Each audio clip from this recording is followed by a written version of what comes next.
오늘 본문은 다윗의 마지막 말입니다. 다윗의 마지막 말이라 그래서 다윗이 죽기 직전에 했던 유언을 뜻하지는 않습니다. 다윗이 죽기 전에 했던 유언은 열왕기상 2장에 기록되어 있습니다.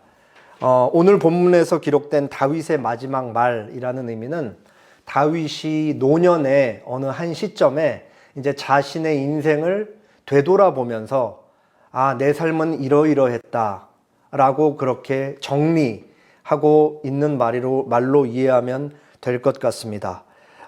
이 다윗의 마지막 말은 다윗의 시이기도 하고 다윗의 노래이기도 하고 다윗의 신앙 고백이기도 합니다. 오늘 본문 말씀을 통해서 나는 누구인가 라는 생각을 해보도록 하겠습니다. 종교개혁자 존 칼빈이 기독교 강요 제일 앞부분에 이러한 말을 기록하고 있습니다.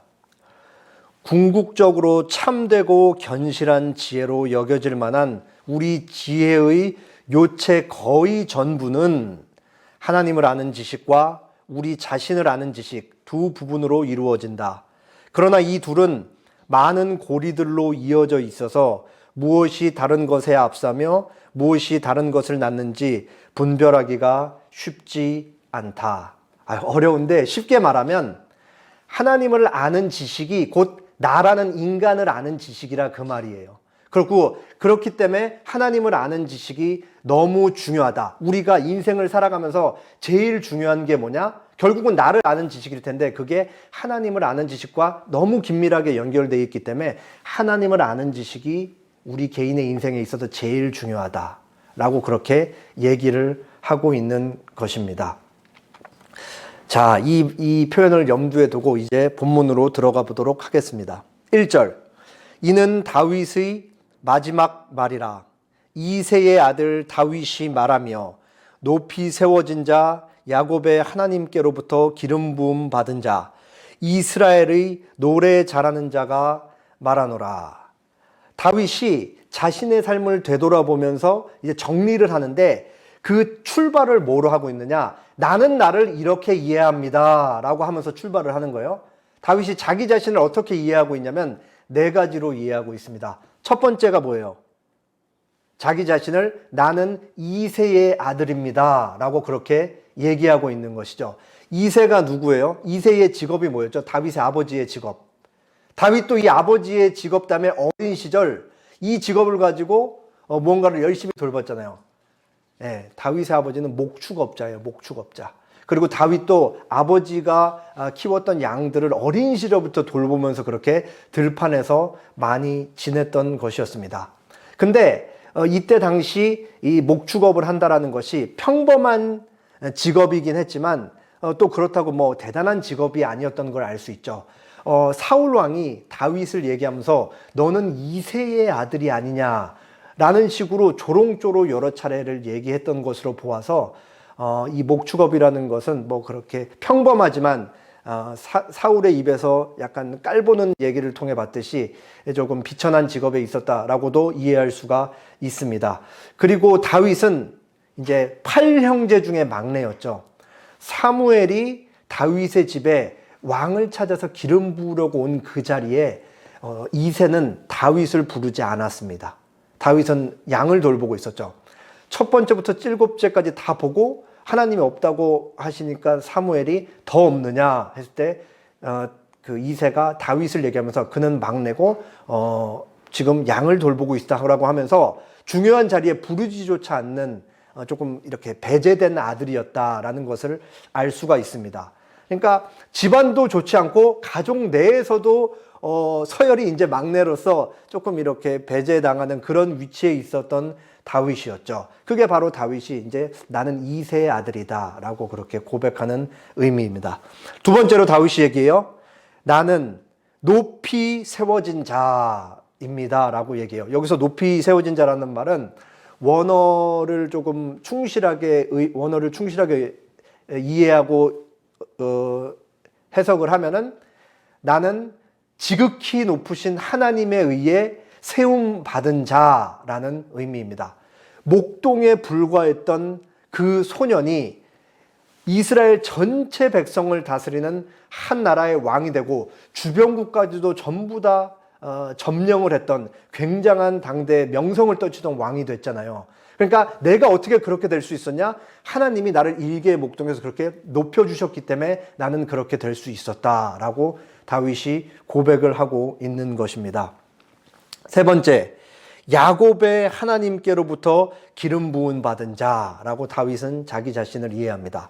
기름 부음 받은 자라는 것은 이때 당시에 이제 메시아 구원자를 의미해요. 구약 시대에 하나님께로부터 기름 부음 받은 직분이 세 개가 있었죠. 뭐뭐 있어요? 왕, 선지자, 제사장이 있었습니다.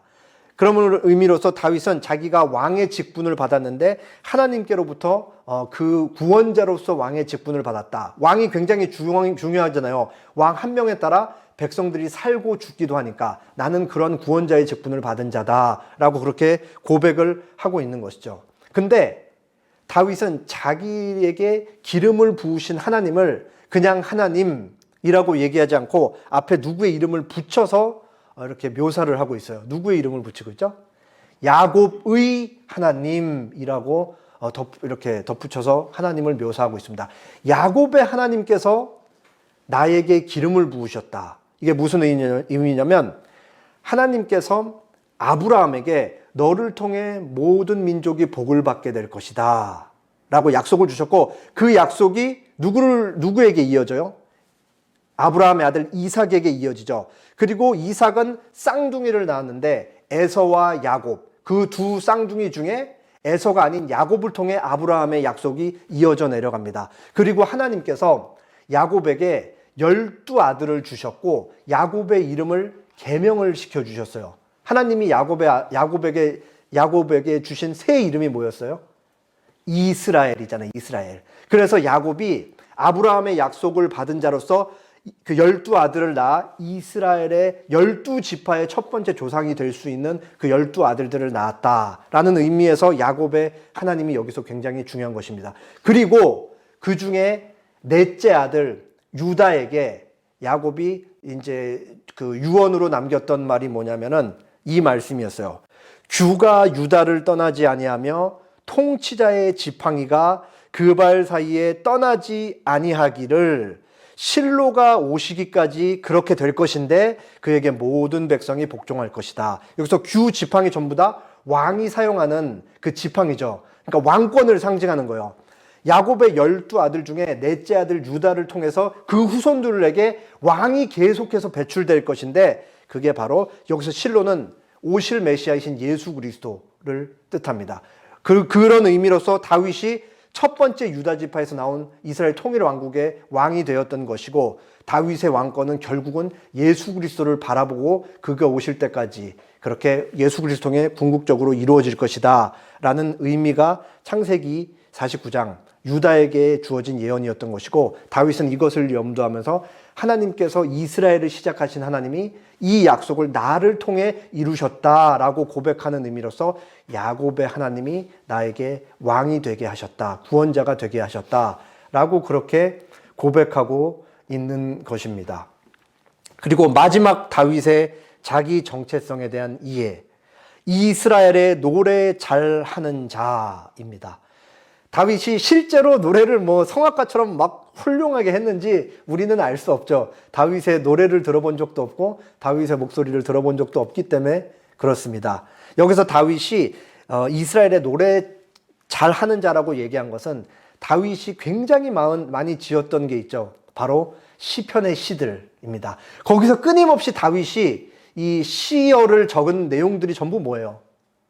나를 구원하시고 나와 함께 하시는 하나님에 대한 찬양을 그렇게 전부 기록을 한 거잖아요. 그런 의미에서 자기 자신을 그렇게 이해하는 거예요. 나는 평생 살면서 목동 시절부터 죽을 때까지 하나님만을 찬양한 자, 하나님과 긴밀한 관계를 맺고 하나님을 나의 왕으로, 나의 아버지로 그렇게 섬기면서 살았던 자라고 그렇게 얘기를 하고 있는 것입니다.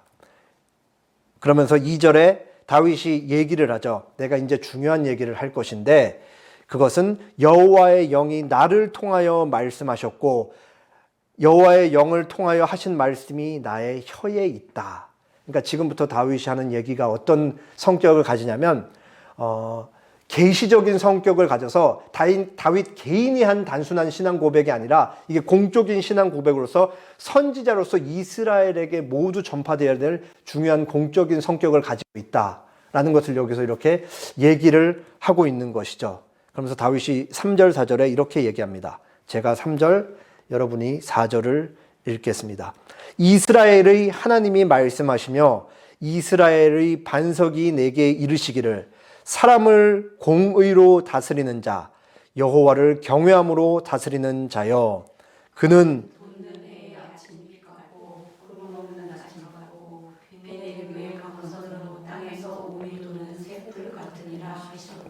지금 읽은 3, 4절 말씀은 두 가지 의미를 동시에 지닙니다. 첫 번째 의미는 뭐냐면 하나님 나라의 하나님 왕국의 왕의 이상적인 모습을 여기 얘기하고 있는 거예요. 사람을 공의로 다스리는 자여야 하고 하나님을 경외함으로 백성들을 다스리는 자여야 한다. 그러한 왕이 백성들을 그렇게 다스릴 때 어떠한 일들이 일어나냐? 그는 돋는 해의 아침빛 같고 모든 것을 밝히 드러내는 그런 왕이 될 것이다. 그리고 그는 구름 없는 아침 같을 것이다. 모든 것이 깨끗하고 투명할 것이다. 그리고 비 내린 후의 광선으로 땅에서 우미 돋는 새 풀과 같다. 모든 이들에게 생명을 불어넣어주는 그러한 왕과 같이 될 것이다 라고 그렇게 얘기하는 거죠. 이상적인 왕의 모습이에요. 근데 우리가 사무엘 상하를 쭉 살펴보았듯이 다윗이 이와 같은 이상적인 왕에 100% 부합하는 왕이었나요? 그렇지 않았죠. 얼마나 흠결이 많았던 왕이었어요. 다윗은 일개 인간에 불과하기 때문에 완벽할 수가 없는 거예요. 그래서 여기서 우리는 또 다른 의미를 도출해낼 수가 있는 것이 여기서 오실 메시아이신 예수님에 대한 예언인 것을 알 수가 있는 거예요.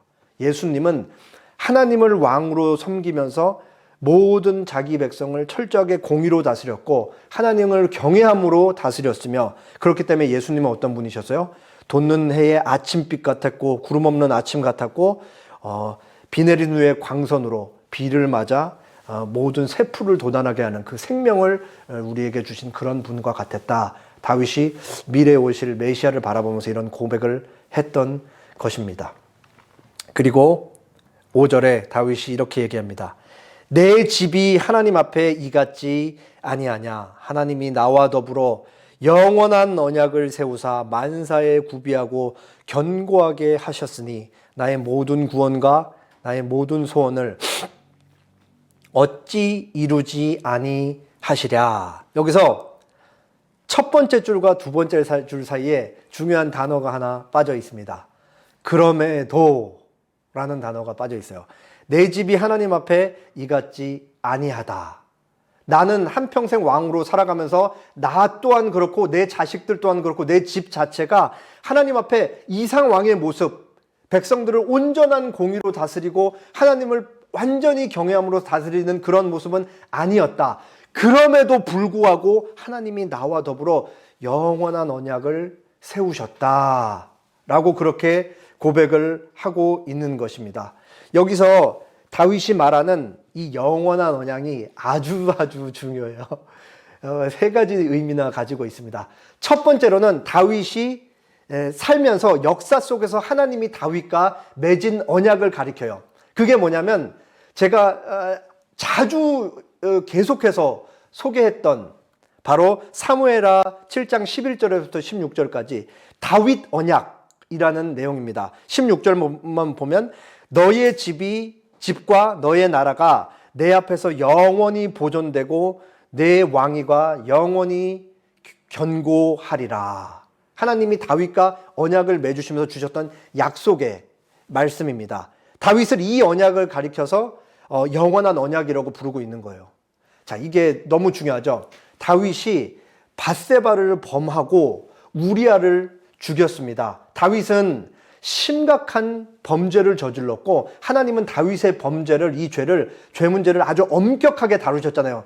다윗은 밧세바를 범하고 우리아를 죽인 이후에 죽을 때까지 4명의 아들이나 잃고 이 엄청난 고난과 환난, 하나님의 징계 속에서 살아가다가 죽음을 맞이합니다. 성경은 다윗의 이 업적을 미워하거나 다윗의 범죄를 조용히 숨기고 은폐하지 않아요.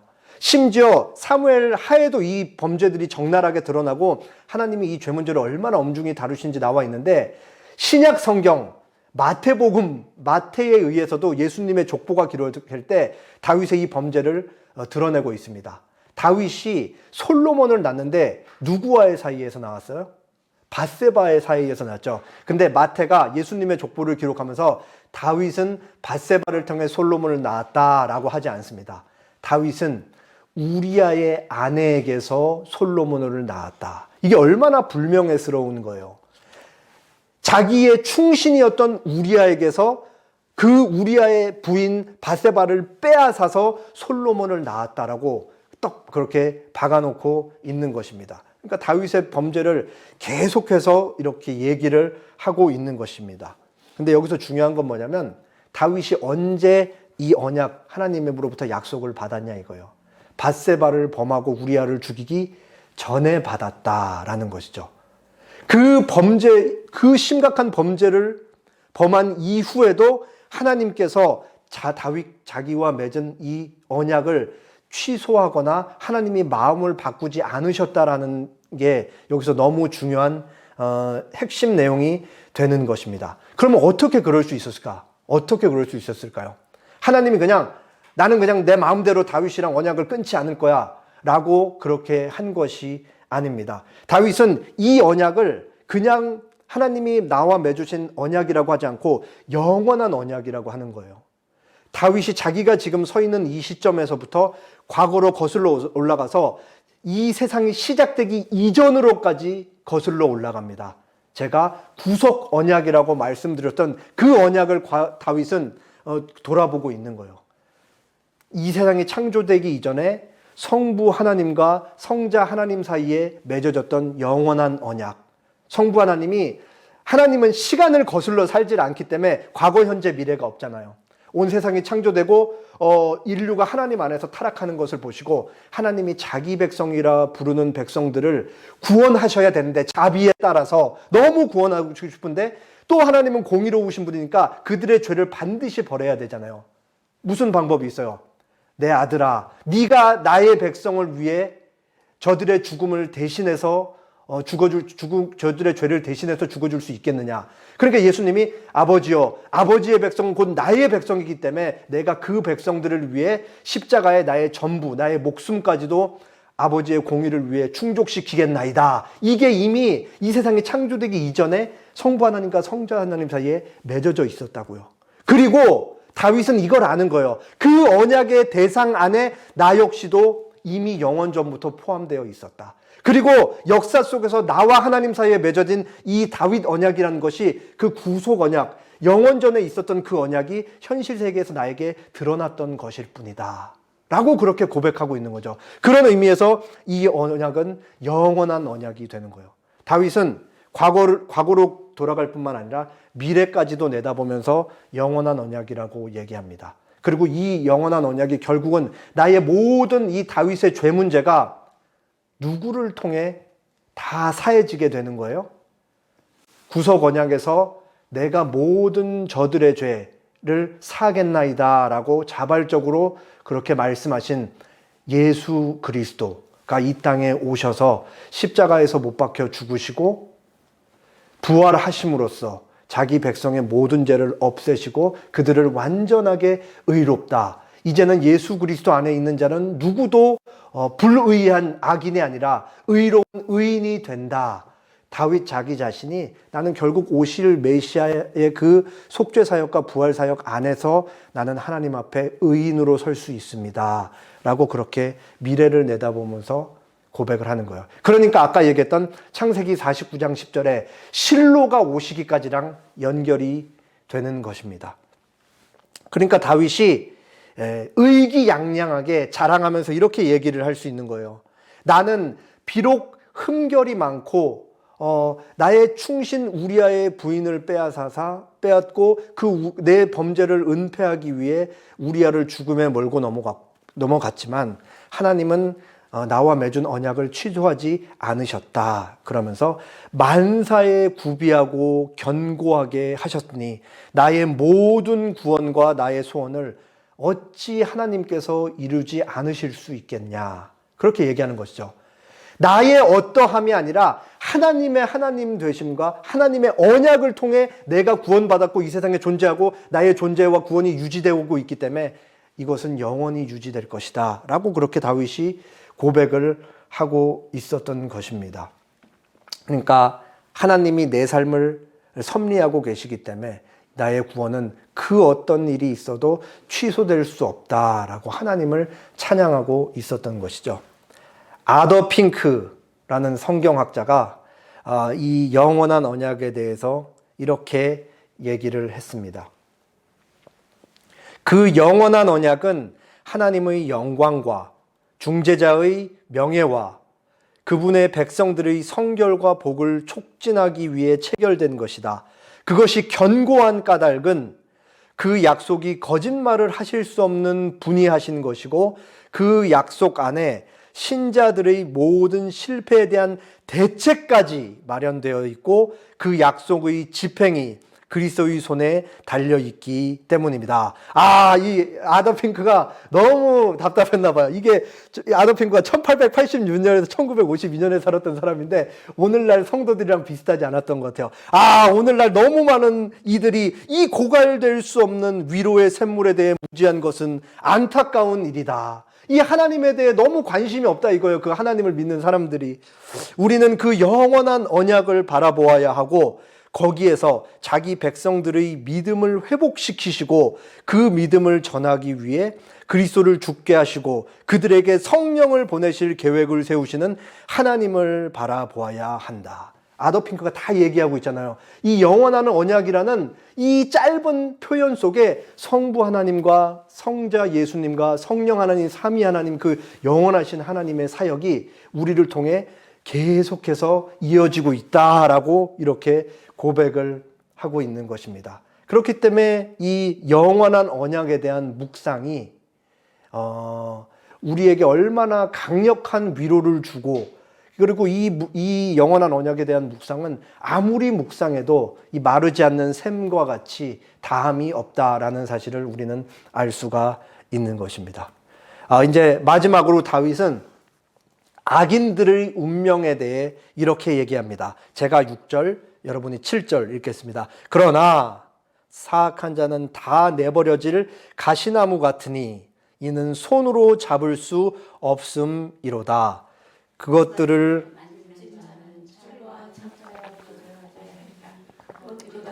당장에 불살리리로다 하니라. 다윗은 악인들이 처해질 최후의 운명에 대해서 말합니다. 결국 악인들은 가시나무같이 전부 다 내버려질 것이며 결국은 전부 다 불살라질 것이다 라고 그렇게 얘기합니다. 다윗이 여기서 악인과 의인을 구분하고 있다는 사실을 우리는 읽을 수가 있습니다. 다윗이 악인과 의인을 구분하는 기준은 도덕적인 기준이 아니에요. 도덕적인 기준이라면 다윗도 어디에 속할 수밖에 없어요? 악인에 속할 수밖에 없기 때문입니다. 그렇기 때문에 이 기준은 도덕적인 기준이 아닙니다. 여기서 다윗이 의인과 악인을 구분하는 기준은 하나님의 언약 안에 속했느냐 속하지 않았느냐. 하나님의 언약 안에 속해 있으면 의인, 하나님 안에 언약 안에 속해 있지 않으면 악인인 것입니다. 우리는 악인들의 최후의 운명에 대한 말씀을 읽으면서 이게 단순히 그냥 예수님 믿지 않는 사람들이 이 땅에서 그냥 살다가 지옥 가겠지 이 정도로만 생각하면 이거는 너무 소박하게 이해를 하고 있는 것입니다. 여기는 생각할 게 너무 많은 거예요. 악인들이 처해질 영원한 운명, 그리고 의인들인 우리가 처해질 영원한 천국의 운명을 이 땅에서 살아가면서 생각하는 건 우리에게 너무나 많은 유익을 줍니다. 예를 들어서 사울과 다윗의 두 사람을 예로 들어볼게요. 사울의 직업이 뭐였어요? 이스라엘의 첫 번째 왕, 다윗도 이스라엘의 두 번째 왕. 두 사람 다 왕이었어요. 왕이면은 뭐예요? 이 세상에서 사람이 누릴 수 있는 가장 좋은 것들은 다 누렸다라고 해도 과언이 아닌 게 바로 왕입니다. 그러니까 사울도 가장 좋은 걸 많이 누렸고 다윗도 가장 좋은 걸 많이 누린 사람들이에요. 부족함 없이. 자, 근데 먼저 사울. 과연 사울이 자신의 인생, 왕으로서의 인생을 살면서 행복했을까? 우리 질문해 볼 수가 있습니다. 사울은 자신의 재위 기간 중에 상당히 많은 부분을 외부의 민족들과 전쟁하는 데 보냈는데 우리가 이미 보았듯이 또 상당히 많은 시간을 어디에 할애를 했어요? 다윗을 쫓는데. 다윗이 전쟁에서 이기고 돌아왔을 때 사울은 천천, 다윗은 만만. 이 노랫소리, 여인들의 노랫소리 듣자마자 사울이 그때부터 횟가닥 돌잖아요. 그래서 자기는 왕이고 모든 것을 다 가졌음에도 불구하고 남은 시간을 대부분 어디에다 소진을 하는 거예요? 다윗을 쫓아서 잡아서 죽이는데 결국은 그 일을 이루지 못하죠. 왜? 하나님이 다윗을 보호하셨기 때문에. 이게 바로 하나님의 언약 밖에 있는 삶의 모습인 거예요. 사울이 왜 죽기 내기로 다윗을 잡아서 죽이려고 그랬어요? 오직 한 가지 때문에 그랬잖아요. 한 가지 때문에. 나의 왕위를 내가 지키기 위해서. 나의 왕위는 하나님께서 나에게 주신 것이 아니라 내가 취한 거고 내가 스스로 지켜야 되기 때문에 다윗 저 사람을 반드시 제거해야만 나는 내 왕위를 유지할 수 있다. 이게 하나님으로부터 분리되어 있는 자연인들에게는 돈이 될 수도 있고 자식이 될 수도 있고 어떤 특정한 사람이 될 수도 있고 뭐든 될 수가 있는 거예요.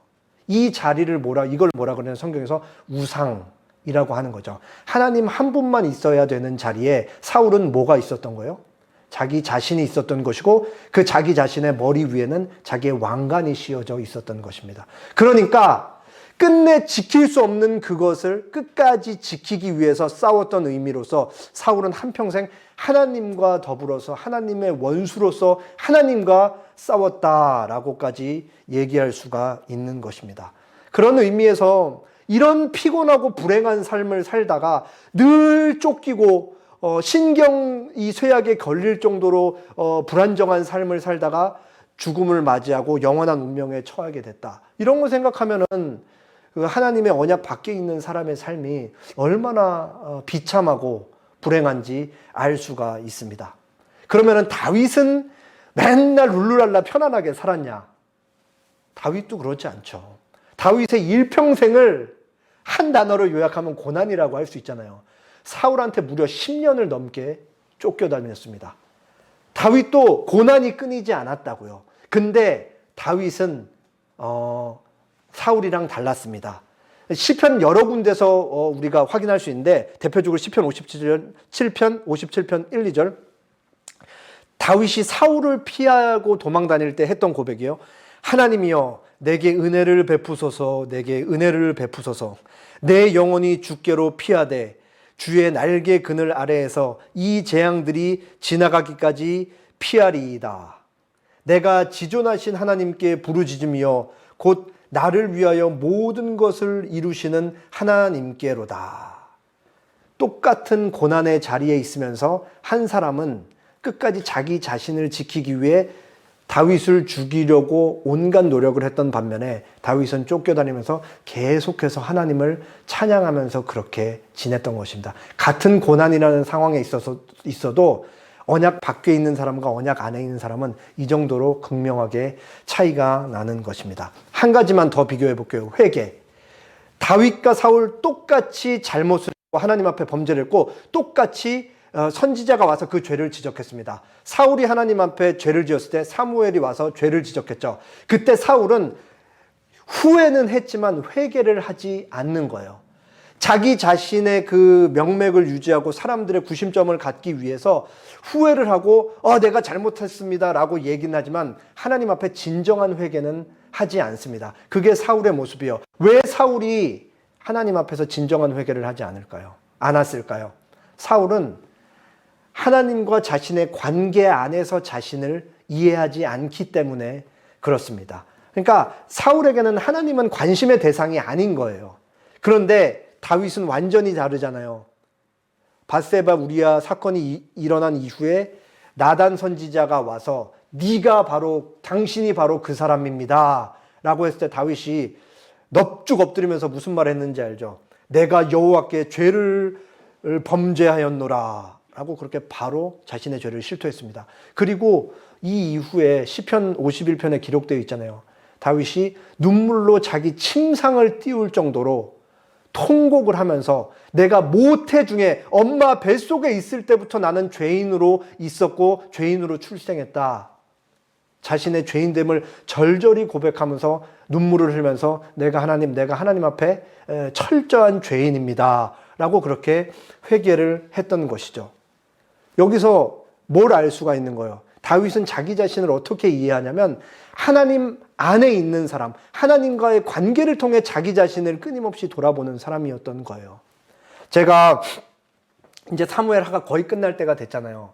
이제 이 사무엘 성경 전체에서 단일 인물로 이렇게 자세히 나와 있는 건 다윗이 유일합니다. 그나마 자세히 나와 있는 게 이제 야곱인데 다윗은 야곱보다도 훨씬 자세하게 나와 있어요. 시편까지 끌어다오면 우리는 다윗의 삶의 전생에 대해 이해할 수 있는 단서들이 너무나 많이 있습니다. 근데 이제 사무엘 하를 마치는 이 시점에 제가 다윗의 삶을 곰곰이 생각해 봤을 때 다윗은 흠결이 너무나 많았지만 한 가지는 제가 확신할 수가 있을 것 같아요. 다윗은 하나님을 정말 깊이 사랑했던 사람이었다. 그러니까 죄를 짓고도 너무 아픈 거예요, 그게. 내가 하나님 앞에 너무 잘못했다는 걸 알기 때문에. 그게 바로 다윗의 정체성인 거죠. 하나님과의 관계를 통해 끊임없이 자기 자신을 확인하는 사람. 그게 곧 하나님과의 언약 안에 있는 다윗의 삶이었던 것입니다. 결국은 다윗은 회개했기 때문에 잘났고 사울은 회개하지 않았기 때문에 틀리고 못났다. 이 구분을 하고 있는 게 아니에요. 다윗이 어떤 지금 고백을 하고 있는 거냐면 이 모든 것은 하나님께서 나에게 은혜로 주신 것이었다 라고 고백을 하고 있는 것이죠. 결국은 하나님께 은혜를 받은 자가 언약 안에 있는 것이고 끊임없이 하나님과의 관계를 통해 자기 자신을 돌아볼 수 있기 때문에 그런 것입니다. 다윗은 노년에 자신의 삶을 정리하면서 스스로에게 묻고 답합니다. 자문자답한 것이죠. 나는 누구인가? 묻고 다윗은 말합니다.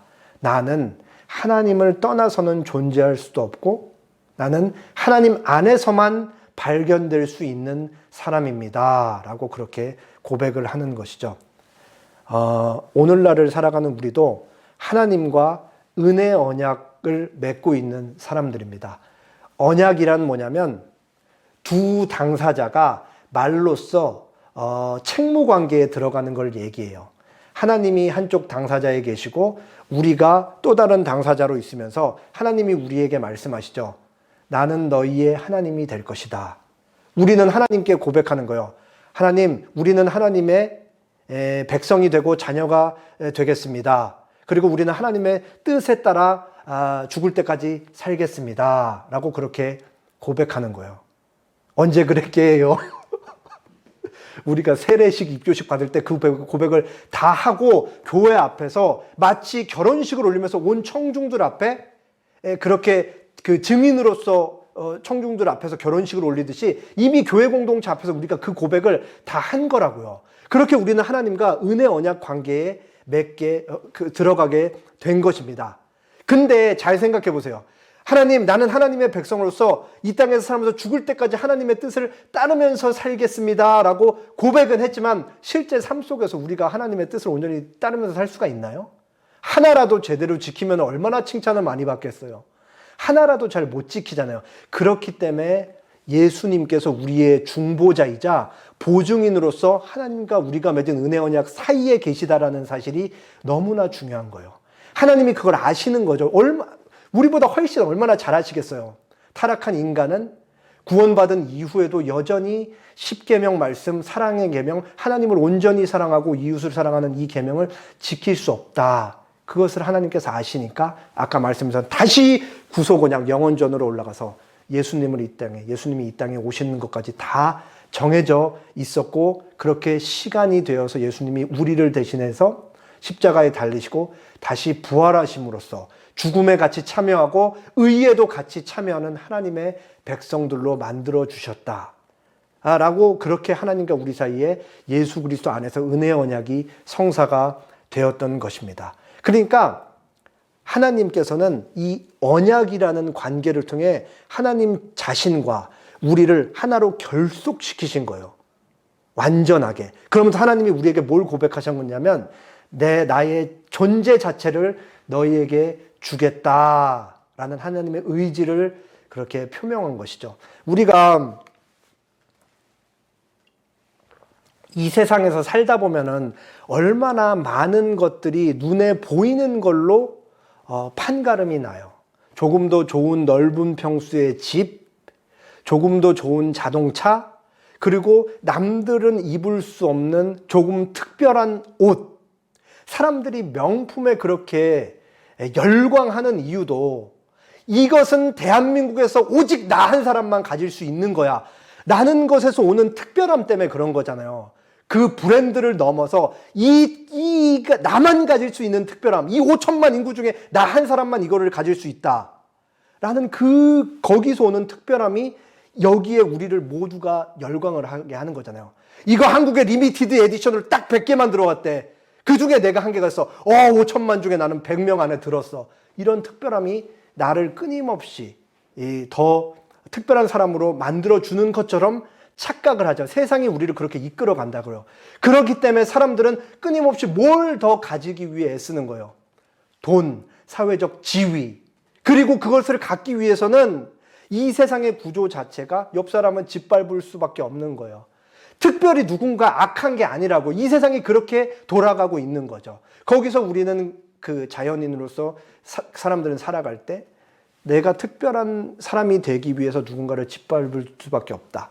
그런데 여기서 오는 실패, 그리고 나는 남들보다 특별한 사람이 아니야, 나는 지극히 평범한 사람이야, 나는 오히려 열등한 사람이야 라는 것을 느낄 때 우리가 끊임없이 얼마나 좌절감을 느끼고 열패감에 시달려요. 근데 성경이 뭐라고 말하는 거예요? 이거랑은 전혀 상관없이 우리가 하나님으로부터 받은 지위라는 것, 하나님의 자녀라는 신분은 이 세상의 성공과 실패 여부와는 전혀 상관없이, 물론 우리는 그게 너무 중요하지만 상관없이 우리의 신분은 취소되지 않는다라고 그렇게 얘기를 하고 있는 것입니다. 지난 설 명절 때 이거 2살 난 조카랑 잠깐 아내랑 같이 마트에 사러 갈 일이 있었어요. 그리고 돌아올 때 지하 주차장을 이제 1km 넘게 이렇게 같이 걸어와야 될 일이 있었습니다.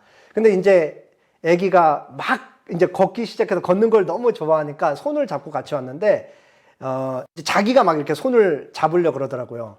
그럼 제 손은 성인으로서 그렇게 크진 않지만 어쨌든 아기에 비하면 엄청 크잖아요. 그럼 아기 손은 요만한데 제 손을 어떻게 꽉 잡겠어요? 제가 2손가락을 내주면은 겨우 잡을 수 있는 정도의 손 크기인 거예요. 근데 어쨌든 이제 엄마 아빠한테 교육을 잘 받았는지 이제 차가 어쨌든 이렇게 가끔씩 지나다니니까 그 위험한 걸 이제 아기가 본능적으로 아는지 손을 정말 꽉 쥐더라고요. 제가 그때 그런 생각을 했어요. 손을 아무리 꽉 쥐어도 아기 손이잖아요. 그건 불안한 거예요. 불안한 거. 제가 아기 손을 잡아줄 때만 안전할 수가 있는 거죠. 우리가 하나님을 붙잡고 있다라고 생각을 하면은 아기가 제 손을 잡고 있는 것처럼 아무리 꽉 잡아도 불안할 수밖에 없는 거예요. 근데 완전하시고 전능하시고 영원전부터 우리를 구원하시기 위해 그 언약의 대상으로서 우리를 삼으신 하나님께서 우리를 잡고 계시다? 그 구원은 절대로 취소될 수 없다는 것을 우리가 알 수가 있는 것입니다. 그렇기 때문에 우리가 매주 이 예배 시간에 나와서 이 고백을 듣는 게 얼마나 중요한지 모르는 거예요. 바울의 고백이죠. 로마서 8장 1, 2절. 그러므로 이제 그리스도 예수 안에 있는 자에게는 결코 정죄함이 없다. 이는 그리스도 예수 안에 있는 생명의 성령의 법이 죄와 사망의 법에서 너를 해방하였다. 영원히. 왜냐하면 이 바울이 자신 있게 사죄의 선언을 우리에게 줄 수 있는 이유가 뭐냐? 이걸 고백할 수 있는 이유가 뭐냐? 이 고백이 영원한 하나님의 언약의 닻을 내리고 있기 때문에 그래요. 마지막으로 스펄전 목사님께서 영원한 언약에 대해서 설명한 내용을 보고 마치겠습니다. 하나님께서 나와 더불어 언약을 맺으셨다면 하나님께서 단지 오늘이나 내일 혹은 다음 주나 다음 1년 동안만 언약을 맺은 것이 아니라 영원히 맺으신 것이라는 이 사실에 내 위로와 기쁨이 있습니다.